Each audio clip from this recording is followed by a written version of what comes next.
I started the discussion last week about what happens, what is the process that's going on that's created as we now start to, work these insights, we start to develop these insights into our life.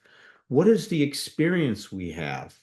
What is the effect of these things? I've always been one that's been interested in the therapeutic impact or the therapeutic effect especially when I first started to study clinical psychology, it was on the 12 steps.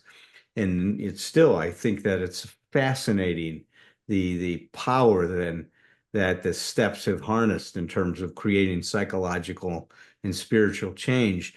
But it's also true with these principles and ideas that Bill was really talking about and discovering as he was on his journey with emotional sobriety, and that I've been trying to discuss, and with Herb's help and Tom Rutledge's and Roger and Tom Potash and Howard, the other Howard, M that's in the study group, and everybody that's participated in these different ways, is that we're really trying to really capture what is the experience that's happening here. And I love to think about this in terms of that the steps are creating a process that is actually moving us forward each time from one step to the next. And I talked about how in the first insight, where we're waking up, we're starting with this unbelievable tension that we're having in how we're living our life. William James called it being the torn to pieces, or the torn to pieces hood is what he called it. And that we're in so much conflict with ourselves, with others. And we have to be, if our consciousness is such that says, I'm okay only if things happen the way that I want them to. I'm okay only if I'm the way I think I should be. I'm okay if you perform and follow the script I have for you and do it perfectly. See, we get caught in that, and that way of life creates an unbelievable amount of tension. And that's how we start to enter into this whole area of emotional sobriety. We realize that even if working the program, if we don't work it from a perspective of emotional sobriety, the emotional sobriety doesn't happen. There's a lot of people that come to this meeting after 30 or 40 years in the program and say there's still something missing for me. Because we, in general, when I say that this is the best kept secret in the rooms, emotional sobriety. Still, very few times have I heard it said that the explicit purpose, the goal of working the steps is to find, right? To discover emotional sobriety. That's what the steps are designed to do. So last time we talked about this movement, and I wanted to share something with my on the screen because I wanted to spend a little more time elaborating on that process that starts with a creation of attention that moves to some resolution. So I'm going to share a slide with you. I'm going to get a little technical tonight.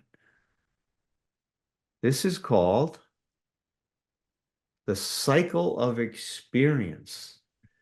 Tom, can you give me a drum roll on that? The cycle of experience. Da da da da. Right? The unveiling of the cycle of experience. Is it a unicycle? Oh God. You now I got to deal with you doing that stuff, not just Rutledge. Oh, Mike, there goes my emotional serenity. I just saw it go right down the toilet. Okay, this is a cycle of experience. So let's start from this state that's in the circle that you call. So you see that there's a circle, right? And you can see that the circle expands and then collapses again, right? On the inner ring of it. So let's start out with a state. Let's say I'm just satisfied. Everything's okay right now. I don't want anything. I don't need anything. Now, none of us stay in that place. What we know is true is that we are constantly changing and that certain needs, desires, issues are going to emerge from my consciousness, from my unconsciousness, from my experience with life. And anything that moves me off of that baseline, that equilibrium, is going to activate what this cycle of experience. So what happens is in the early stages of it, as something starts to emerge in me, I start to experience some sensations. Let me just take it from a physical point of view. As we're all sitting here, our bladders are filling with urine. Now, until I said that, you're probably not paying attention to your bladder. And now several of you are saying, thanks, Dr. Berger. Now I got to get up and go to the bathroom because you made me aware, or you asked me to focus my awareness on my bladder. Because there's certain sensations that happen. As our bladder fills, we become aware of the need to urinate, right? That sensation reaches a certain threshold. And once it breaks that threshold, it comes to our awareness as, oh my God, I need to go to the bathroom. I need to urinate. I need to pee. Now, at that moment, what we will do is we will scan our environment because we're going to start mobilizing ourselves to take care of this need we have to void the urine in our bladder.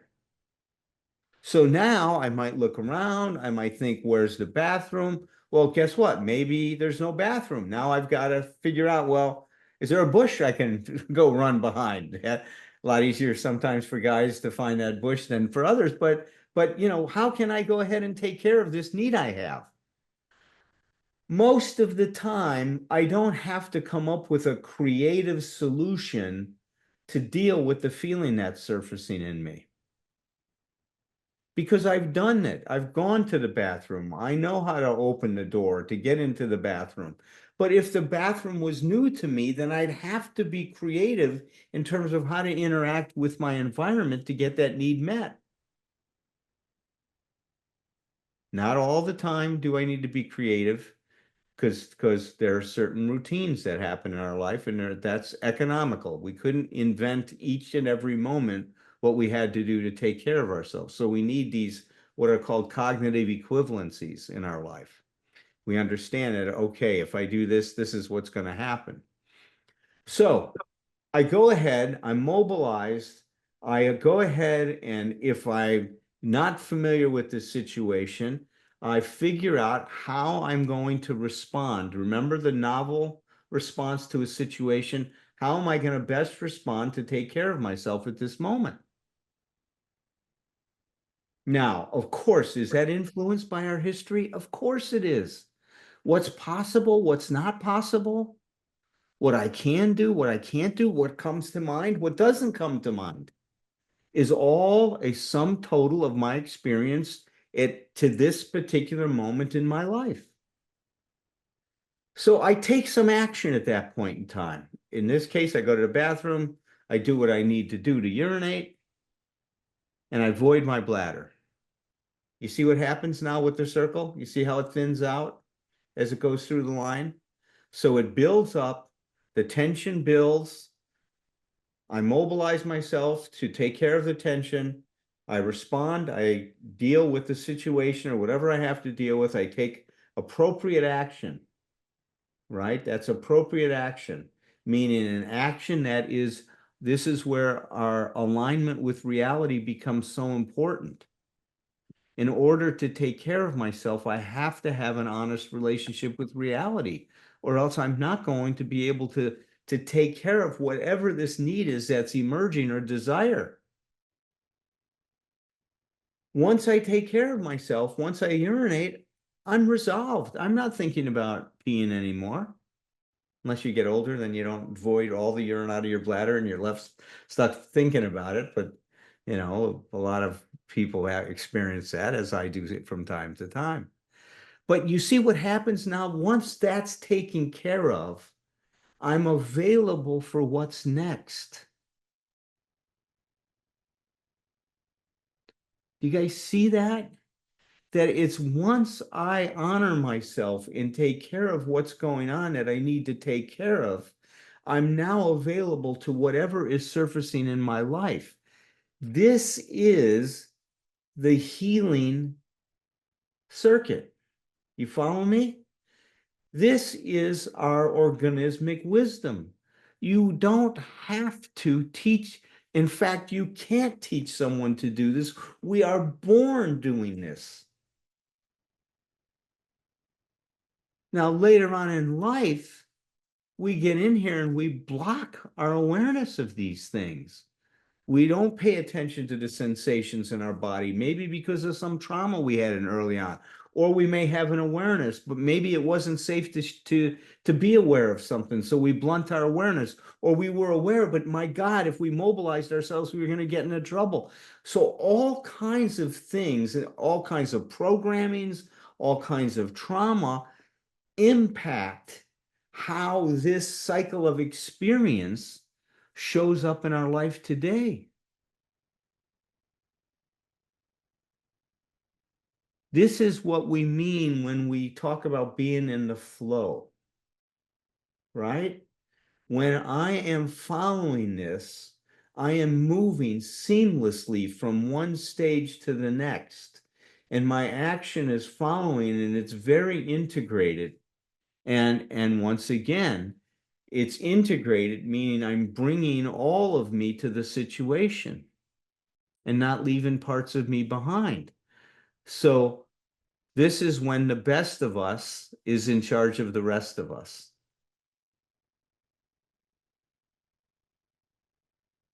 Let's say you got upset about something, and it wasn't okay when you were growing up to be upset. So you're going to deny that. You're never going to go through this cycle of experience to figure out the aha moment that Bill had. There's probably some, whether it's a big deal or not, some expectation you have and some dependency. This is the therapeutic effect of not only the insights we're talking about, it's a restoration of this natural organismic wisdom that we talk about. This is how we grow into what we can be. By having this and by having experiences and by growing and learning from our experiences. But you can see if this gets interfered with, then I stop growing. Then I stop learning how to cope. If I expect things to be the way I want them to be, then it interferes with this whole process of staying present to what the experience is.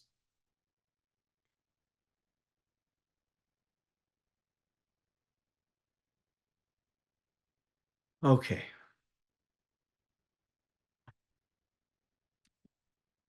All right. So enough said about that. Let's go back here now. And feel free tonight to ask questions about that cycle of experience as we go on. So now let's look at how that happened up to this point. We're on insight number 4, right? The tension's building, right? I'm not functioning well in life.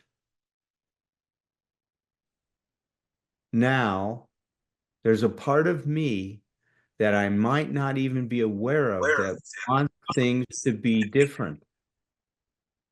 And so I start waking up.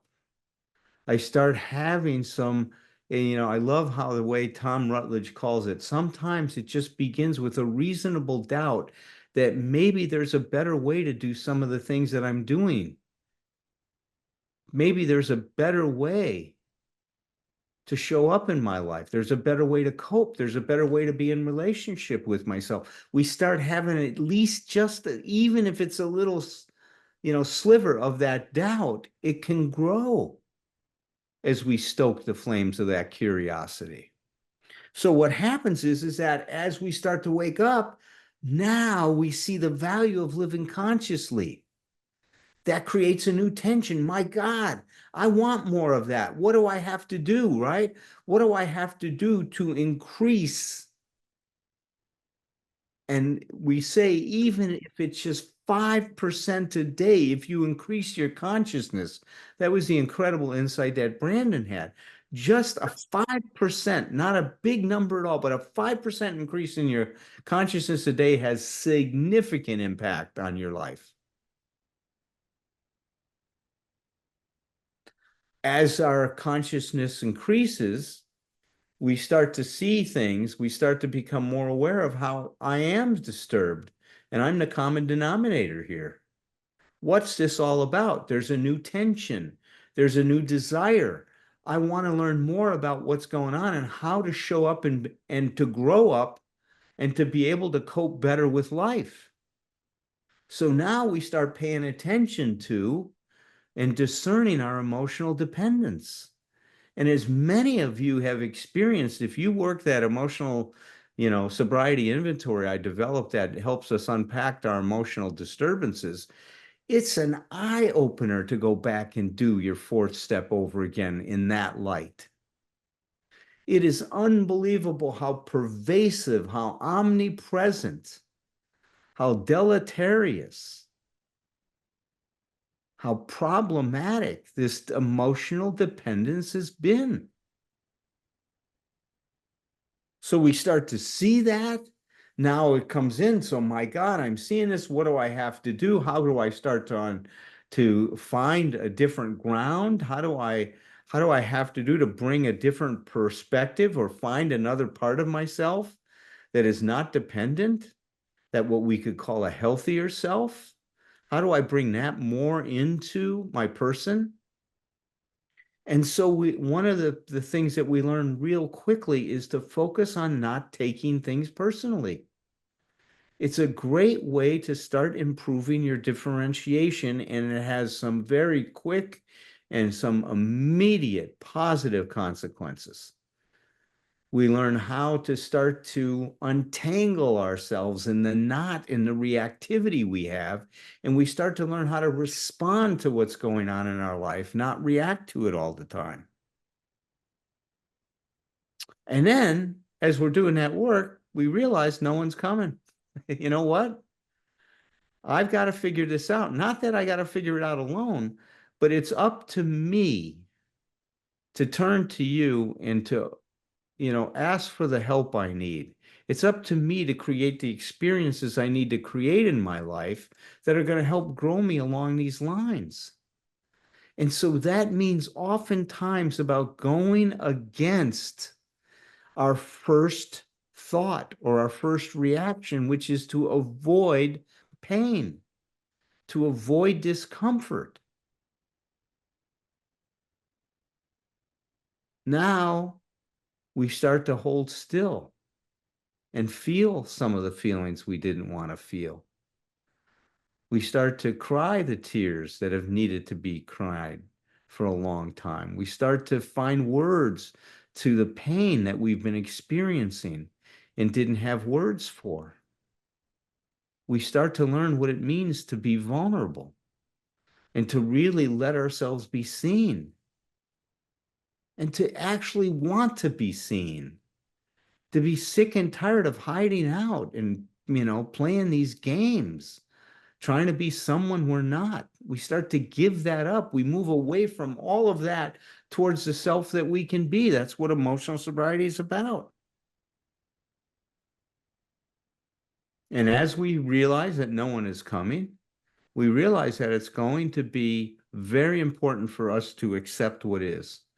It's one of the keys to this emotional sobriety is having an honest relationship with our reality, an honest and appropriate relationship with reality, which then leads us to living life on life's terms, trying to find some novel solutions, identifying when this perfectionism is getting in the way and breaking those bonds, giving ourselves some more room to be in this world. Because the more rules I have for how I'm supposed to be, how I should be, the less room there is for me to grow and to develop along these lines. So with that summary in hand, let me invite Tom and to other Tom and Herb in tonight and see what else you guys might want to say about that. And then next week we'll start on forgiveness. I think Tom Rutledge is here tonight. I think I saw him in the room. He was, but he dropped. He left. Okay. Well, Julia, if you wanted to join us and you can kind of try to be Tom tonight. I'm not that funny. Oh, Neither is he. please, please. Yeah, go. Oh, that was good, Tom. I That don't was have that much nonsense in me, but thank you. he's got nonsense that becomes common sense. It's so weird with Tom. He's got that ability, doesn't he? All Mhm. right. Well, if you'd like to join us, Julia, though, that is an invitation. If you wanted to comment on anything I just said, you're welcome to do that as well. So Tom, you want to kick us off, and then Herb, and then if Julia wants to join us, she's welcome to do so as well. Sure. The diagram that you presented, you really helped kind of solidify that this process it just happens. Like you talked about, we're born with this, it's very innate.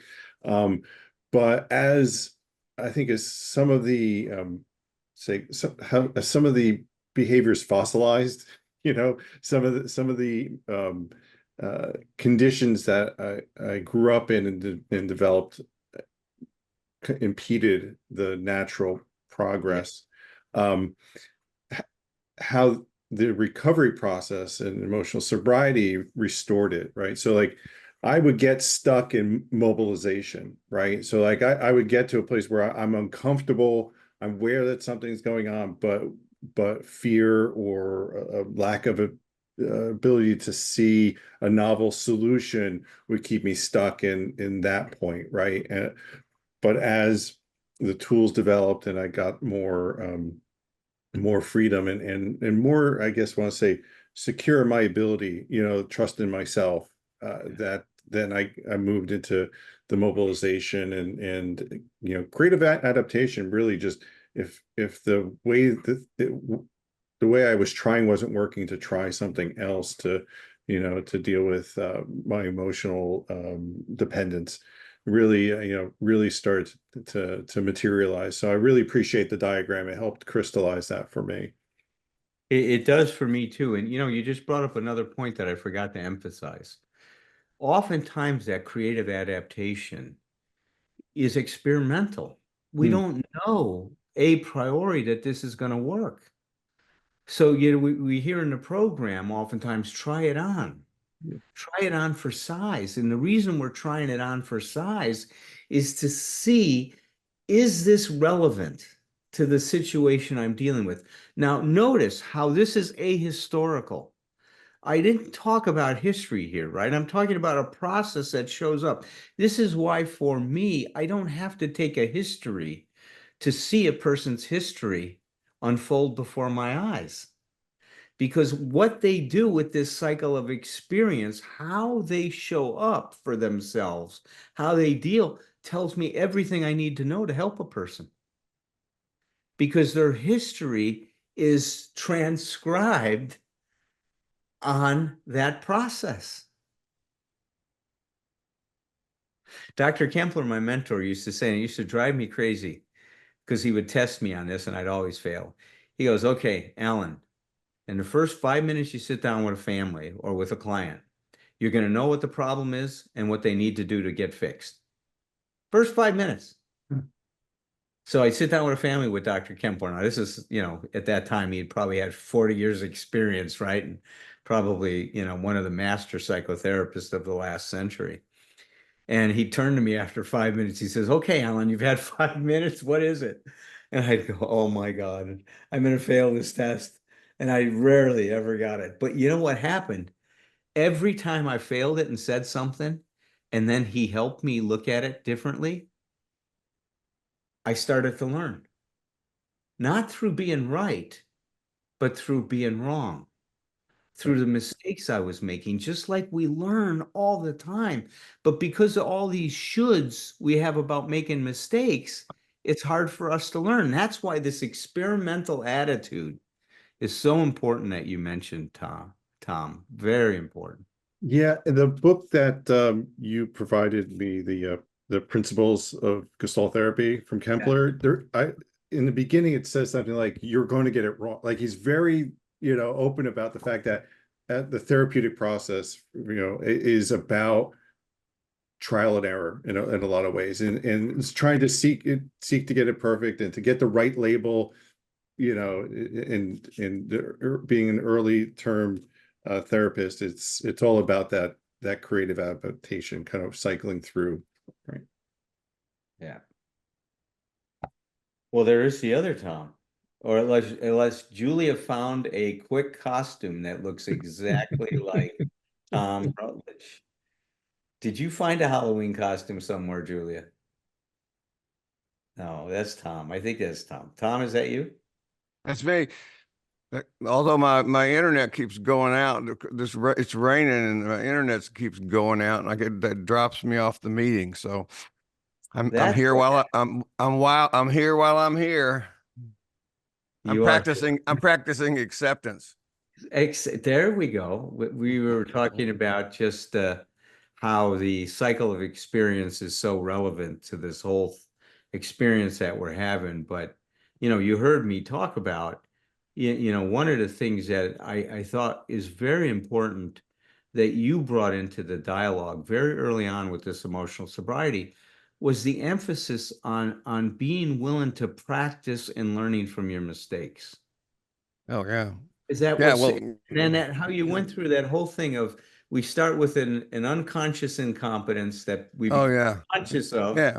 then we work towards a conscious, We're conscious incompetence. Yeah, yeah, yeah. conscious and then it becomes a conscious competence Right. that then you keep practicing and eventually becomes Hmm. unconscious again, but Yeah. it's a new acquired ability. And so it's like you don't work it anymore, it works you.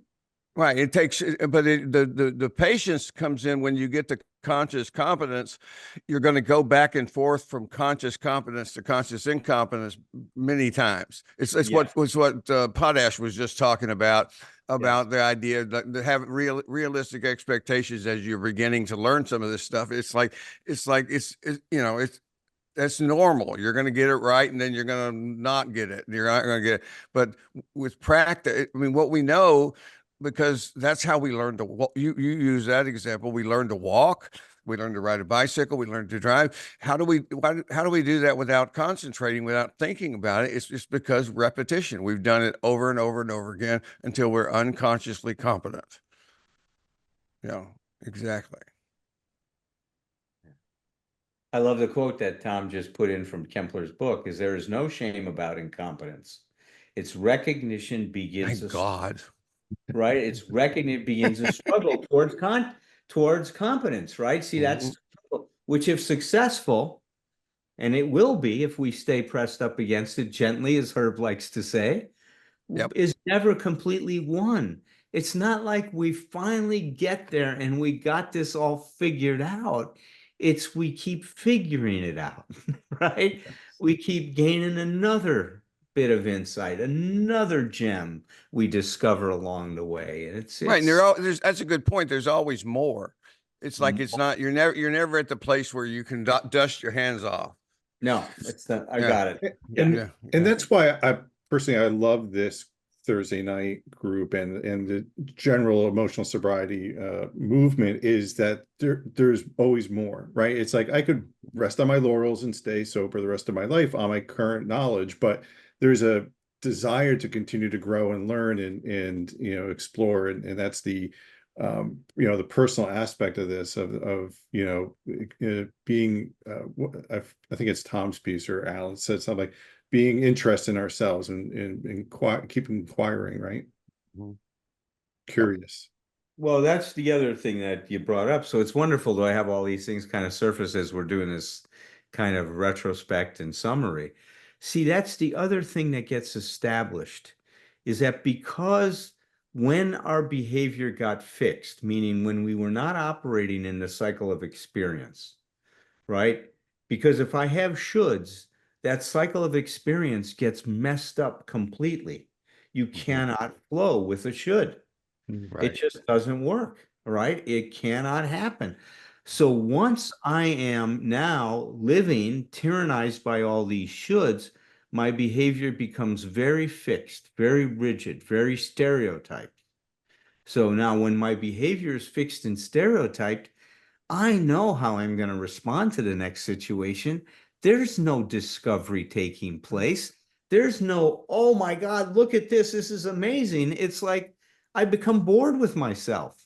I know what's going to happen. I know what I'm going to eat for breakfast. I know what I'm going to have for lunch. I know what sex is going to be like. I mean, it's like it all devolves into this boring existence that people describe us as being automatons, totally desensitized to who we are and our experience. And the great thing about waking up is, like you said, it plants that seed of, oh my God, there might be some new possibilities. I might, I start to recover an interest in myself. I start to recover an amazement about life, right? A wonder about life is even a better way to say it. And that's restoring our interest in it. If you see a little kid, they have it. Everything is so exciting for them because it's all brand new. And that's what I find with this thing that we're doing. Each week things come together a little differently. I've seen that happen to you, Herb, this last couple years that you've been with us when we got into the self-esteem thing. It started to bring another dimension to your awareness and to your consciousness and to an integration of your understanding. One of the things I like to do is just really listen to whoever is speaking and to track it with my own history, with my own experience, not to compare it, but to identify with it in some fashion. And the word that came to me was a word that was used by another member of the program in slowbriety. Yeah, exactly. Slowbriety. Because I just sketched out my own journey. I was triggered in my thinking. Number one, Alan, when you mentioned consciousness as the key and the central piece here to all of it, Yeah. and made the point that it was about the questions that were asked. And you've made the point in other conversations about curiosity. And of course, Bill Wilson makes the point of willingness, which is my sort of rock bottom word for how this all started, was a willingness to be curious, to hear questions that were asked honestly and to address them honestly. And then Tom made the comment about freedom. And none of this was where I was aware of 40 years ago. But literally, I just tracked the incremental process over 5-year or 10-year increments over 40 years. And I went from the willingness to hear the question to be curious about other people's experience and responding to it, to sobriety and having it, and then 5 years later to understanding it when I went through the steps through an awakening about addiction only, the problem and the solution, and experiencing it. But at 10 years of sobriety, getting a completely new experience with a new process of unmanageability, the spiritual malady, and for the very first time, really understanding, really having a personal relationship with God or power or whatever this spirit is. And then, relevant to your point, Alan, that you made about the changes in the last 2, 3 years since I've been with this panel, looking at the steps and emotional sobriety, looking at the steps and self-esteem, looking at emotional sobriety itself. That's been sort of the major topic flow for the last 2, 3 years. I can see where I'm very aware of becoming undefended in this whole process of connecting to consciousness. And then the universe opens up so that I can be a caring man. For the very first time in, I mean, not that I wasn't caring or sensitive and wanting to help and all of Yeah. that, but I have a new existential experience with actually caring from my core for a person who isn't perfect other than me. Right, right. Right? Yeah. Uh, So it's really Yeah. cool. Yeah, yeah. But the point is so slow. It is a process. And as long as we are willing and curious and take some action, consciousness itself is not going to stay conscious. It does require some progressive contribution on our part. Not that this is all self-help, because it's not, and that's where I really come from.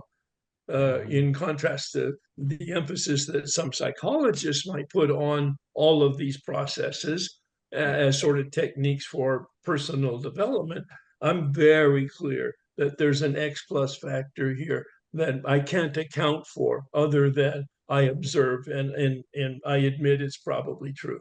It's the magic, it's the mystery, it's the Yeah. whatever you want to call it, that there is that special sauce, that somehow we find and discover. Yeah. mm. Yeah. Right on. Well, and you call it the organismic life force, which And it I really think just is. really It does captures. capture. I think that is the manifestation of God in Yeah. our lives. I really do. I mean, it's a mind blower to see how powerful and how simple and yet wise and complex that is. Yeah. See I've always just amazed at that.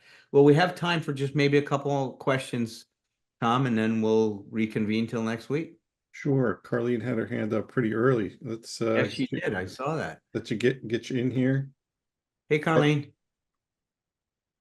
Oh, Carlene went to sleep. I don't think Is so. she I think her literally? Wi-Fi's Carlene? might be out. Our Wi-Fi is she's, yeah. but it looks, it's so funny that it looks like she fell asleep. Probably didn't. But I was thinking, Herb, it is true. If we don't continue to stay awake, it's easy to go back asleep. Oh, well, Easy to yeah. fall back into the trance. How many times have we seen that in individuals? Go back thinking, yeah, I think I can drink or use now. I've got 15 years. And before they know it, all the misery is all not just back in their life, but with interest. Bill captured it with the terms, we're not cured. He doesn't tell us what, but my speculation is we're not cured of our unmanageability. Right. We're not cured of our self-centeredness. We have a daily reprieve based on staying conscious, 10, 11, and 12.